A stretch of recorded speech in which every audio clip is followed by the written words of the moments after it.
அப்ப தேசிய நெடுஞ்சாலை இந்த நேஷனல் ஹைவே ஃபோர்வே ட்ராக்லாம் ஒரு 25 கிலோமீட்டர். ஒரு அம்மா உணவகம் 25னா என்னாச்சு, எத்தனை வந்துடும்?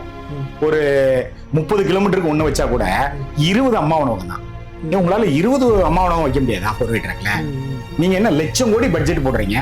என்னங்க 5 ரூபாயில சாப்பாடு கொடுத்துட்டு அந்த அரசு என்ன குறைஞ்சிட போகுது?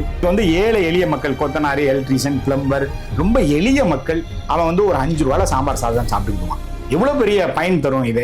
இதை நம்மளுடைய தமிழ்நாட்டினுடைய முதலமைச்சர் உடனடியாக ஒரு தாய் உள்ளத்தோட உடனடியா பண்ணணும்னு கேட்டுக்கொள்கிறேன்.